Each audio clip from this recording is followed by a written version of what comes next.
Quand vous étiez jeune, même enfant, vous faisiez quelque chose que vous ne faites plus du tout maintenant. Levez les yeux au ciel. Une autre chose aussi, quand vous étiez enfant mais que vous avez perdu, c'est votre émerveillement à la moindre nouvelle chose. Et bien aujourd'hui, on va retomber en enfance. Lever les yeux au ciel et s'émerveiller. On va apprendre à photographier la lune. Alors comment prendre une belle photo de lune, quels sont les réglages nécessaires, quel objectif choisir, quel boîtier, quels accessoires. D'ailleurs, est-ce que vous savez ce que c'est que les phases lunaires? C'est ce qu'on va voir tout de suite dans cette vidéo de type guide complet. Pour pas que la vidéo soit trop longue, je vais abréger, voire occulter certaines parties, comme par exemple le post-traitement ou la photo avec un combo de lune plus paysage.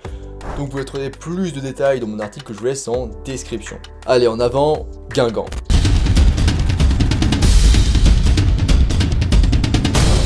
Avant de commencer, je vous rappelle que j'ai conçu une formation de plus de 8 heures sur les bases de la photographie, complètement en vidéo.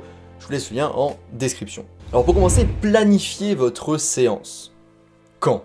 Quelle phase de la lune souhaitez-vous immortaliser? Une phase précise signifie une date précise. Je vais revenir plus après. Ensuite, le choix du lieu. Je vais aussi détailler un peu plus après. Pour du coup les gros plans de lune, donc c'est ceux dont on va parler durant toute la vidéo. Si vous êtes dans un endroit sombre, vous pouvez éventuellement la prendre depuis votre jardin, par exemple. Donc c'est pas forcément l'idéal, mais quand on débute, quand on commence, qu'on ne doit pas trop investir trop d'efforts ni de temps, le jardin, c'est très bien.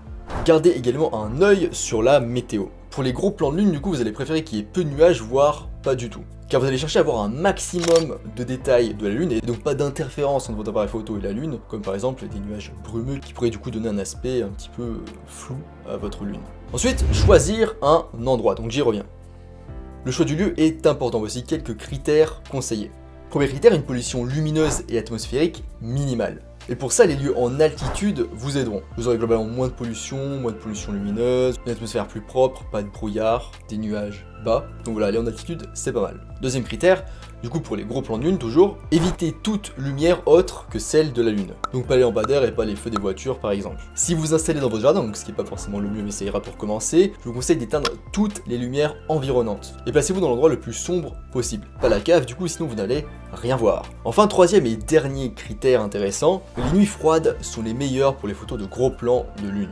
Évitez du coup les jours où il y a de l'humidité dans l'air, de la poussière ou de la brume car cela va donner une apparence un petit peu trouble à votre lune. Ensuite, phase de la lune, date et moyens mnémotechniques. La lune passe par différentes phases au cours du mois. Donc, je vais mettre un petit schéma tout mimi. Alors les flèches sur la gauche du coup représentent la lumière du soleil.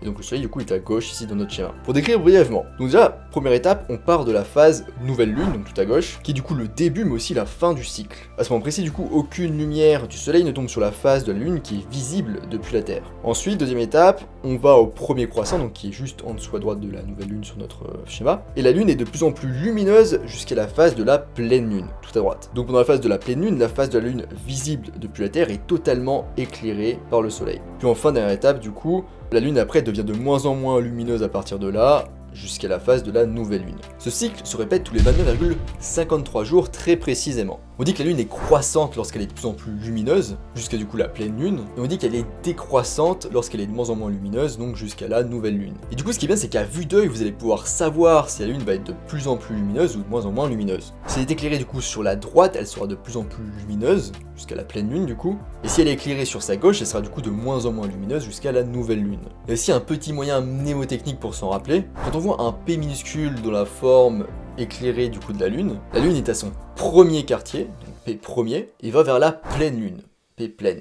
Et quand on voit un D minuscule dans la forme éclairée de la lune, elle est à son dernier, elle est à son dernier quartier de lune et va donc du coup vers la nouvelle lune. D'ailleurs, petite remarque, si vous êtes dans l'hémisphère sud et que vous regardez cette vidéo, pour vous c'est l'inverse. Bref, tout ça c'est à vue d'œil, mais le mieux du coup c'est de choisir, de sélectionner avant quelle phase de la lune on veut photographier précisément, puis aller ensuite sur des sites internet ou des applications, donc je vais revenir après, et regarder du coup la date qui correspond à cette phase lunaire. Mais est-ce qu'il y a une meilleure phase à photographier du coup? Pas vraiment, ça dépend un petit peu de ce que vous cherchez vous. Si vous cherchez une belle lune bien ronde, pour vous ça sera plutôt la phase de la pleine lune.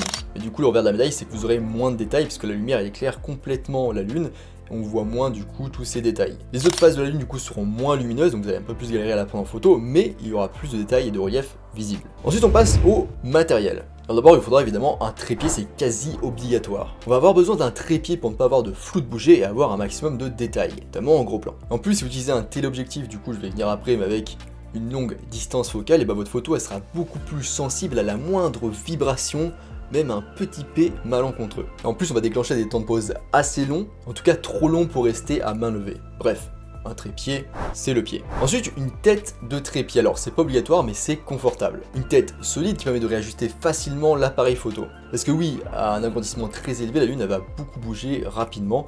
Il va falloir souvent réorienter l'appareil photo. Pour les plus perfectionnistes d'entre vous, utilisez une tête panoramique inclinable à 3 voies. Ce type de tête est du coup plus facile à régler sur des positions précises. Le Manfrotto 405 est tout indiqué, je vous laisse le lien en description. C'est un lien affilié. Et si vous avez un trépied plutôt léger, dans ce cas le Manfrotto 410 ira très bien et est beaucoup moins cher. Je laisse du coup quelques liens en description si ça vous intéresse. Ensuite, l'objectif. Si vous avez un téléobjectif de 70-300 mm, c'est très bien. Et éventuellement un super téléobjectif, donc plus de 300 mm pour les plus fous d'entre vous. Mais c'est très coûteux, c'est pas nécessaire du tout. Faut retenir qu'en gros, il faut au moins 200 mm avec un capteur à crop factor. Déjà, ce serait pas mal. Et ensuite, sur 24x36, plutôt 300 mm. Ça serait l'idéal. Mais pourquoi, vous allez me dire? Tout simplement pour bien remplir le cas, donc votre photo avec la lune. D'ailleurs, ce qui est bien, c'est que la plupart des débutants peuvent avoir un objectif 70-300 mm dans leur kit photo de base, et il peut très bien faire l'affaire, surtout sur un boîtier à crop factor, ce qui fera que vous aurez environ une distance focale équivalente à 450 mm. Ensuite, un téléconvertisseur si on n'a pas de téléobjectif. Il s'agit du coup d'une option plus économique pour augmenter votre distance focale et donc votre agrandissement. Attention, il faut bien vérifier que ça soit possible sur votre objectif. Donc par exemple, si vous prenez un téléconvertisseur à x1,4, vous augmentez la distance focale d'un objectif 300 mm de 40% et du coup à 420 mm environ. Mais, parce qu'évidemment il y a un mais, les téléconvertisseurs ils ont un impact sur votre objectif, notamment sur l'ouverture maximale qu'il est possible d'avoir avec, mais aussi sur la netteté de la photo. Donc c'est pas forcément grave pour l'ouverture, parce qu'on va pas forcément trop ouvrir comme je vais vous expliquer après. En revanche pour la netteté c'est assez embarrassant. Donc globalement je vous conseille de pas aller sur des téléconvertisseurs à x2 par exemple, parce qu'il n'y aura pas du tout une bonne netteté. Si vous n'avez ni téléconvertisseur ni téléobjectif, ne chialez pas. Vous pouvez vous rabattre sur des objectifs plus court pour faire des photos de paysage avec la lune du coup. Pour plus de détails, voir mon article en description. Ensuite, un déclencheur à distance, c'est optionnel, alors sans fil de préférence, pour être sûr qu'aucune vibration ne soit transmise à votre boîtier. Sinon, vous pouvez aussi utiliser le retardateur de votre appareil photo. Ensuite, le boîtier, donc faites comme vous voulez globalement. Je vous déconseille les appareils photo compacts qui ont des tout petits capteurs qui vont donc chauffer très rapidement et provoquer du bruit. À la limite, un bridge avec une longueur focale de 200 mm, pourquoi pas, sur un trépied ça peut passer. Mais évidemment, le mieux ça reste un boîtier réflexe ou hybride, 24x36 ou à crop factor, parce que dans ce cas ça peut être avantageux, parce que du coup ça augmente l'agrandissement. Ensuite, il y a deux autres accessoires pour les gens qui ont les moyens, qui sont un petit peu fous d'astrophotographie. Donc normalement le télescope qui est relié à votre appareil photo numérique, et aussi le tracker équatorial, donc là aussi j'en parle un petit peu plus dans mon article en description. Maintenant on passe aux applications et aux sites utiles. Nous sommes en 2021 après tout, alors soyons in comme disent les cons. Déjà et surtout on a Photopills. C'est une excellente application qui est disponible sur iOS et Android, qui peut être utilisée pour déterminer la position et la phase de la lune, les heures du lever et du coucher de la lune du coup, et du coucher de soleil, et aussi d'autres informations sur la super lune. Et globalement voilà, c'est une super application pour tout ce qui est astrophotographie. On a aussi l'éphéméride du photographe, donc The Photographer's Ephemeris, un truc comme ça, qui est très bien, qui est notamment gratuit sur ordinateur de bureau. Et il y a aussi plein d'autres applications et de sites sur par exemple la pollution lumineuse, sur la lune, sur le soleil, tout ce que vous voulez. Je vous ai tout mis du coup dans mon article que je vous mets en description, éventuellement je la mettrai peut-être en description de cette vidéo. Ensuite on a les réglages, donc ça nous intéresse. C'est bien beau d'avoir une belle bête, mais encore faut-il savoir l'utiliser. Pas de blague grivoise s'il vous plaît. Je vous le dis direct, aucun mode semi-automatique ou automatique ne fera l'affaire pour ce type de photo.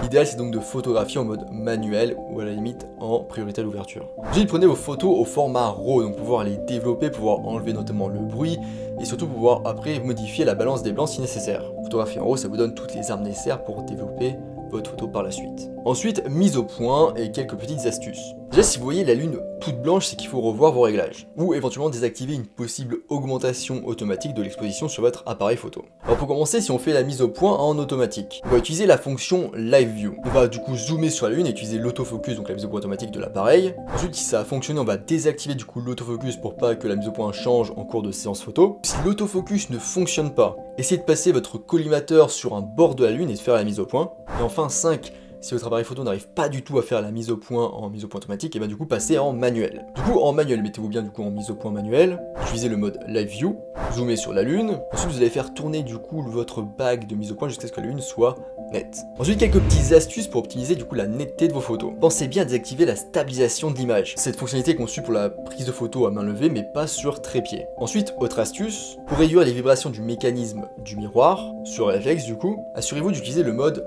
miroir relevé. Enfin, dernière astuce, pour réduire les vibrations du mécanisme de l'obturateur, donc sur hybride ou sur réflexe assez récent, veuillez activer l'obturateur électronique à rideau avant. Autre réglage, du coup on passe sur la balance des blancs. Alors par défaut mettez-vous sur la lumière du jour, mais en principe si vous prenez en RAW c'est pas trop grave parce que vous pourrez corriger par la suite. Ensuite les ISO, donc vous allez commencer par les ISO les plus bas possibles, donc 100 ISO ou 200 ISO en fonction de votre appareil. Gardez bien l'esprit que le but c'est de pas avoir un temps de pause trop long, sinon la lune va bouger, donc du coup il y aura du flou de bouger et l'image ne sera pas nette. Donc ne restez pas bloqué sur 100-200 ISO, si nécessaire augmentez vos ISO. Ensuite l'ouverture, comme vous cherchez des photos nettes et précises, le mieux c'est de commencer avec une ouverture à f11. Si la lune est inférieure à 1 quartier, vous allez sans doute devoir avec de telles ouvertures aussi petites augmenter vos ISO. Ensuite, le temps de pause. Je vous cache pas que les variables sont nombreuses, notamment la position géographique, la phase lunaire, le temps. Mais par nuit claire, on va dire qu'un temps de pause pour commencer à 1 centième de seconde, c'est un bon départ. En fonction de la luminosité et de votre longueur focale, vous devrez ensuite ajuster. Par exemple, si la lune elle est trop lumineuse, vous pouvez raccourcir votre temps de pause à 1/2 centième de seconde. Et si la lune est trop sombre, vous pouvez par exemple rallonger votre temps de pause à 1/50 de seconde. Et je vous rappelle encore une fois, pas de temps de pause trop long, sinon la lune sera floue. Ensuite le collimateur rapidement, donc on sait jamais, mais mettez-vous bien en collimateur unique. Ensuite exposition et mode. Réglez du coup le mode de mesure de l'exposition de votre appareil sur la mesure spot. Observez bien du coup l'indicateur de votre posemètre.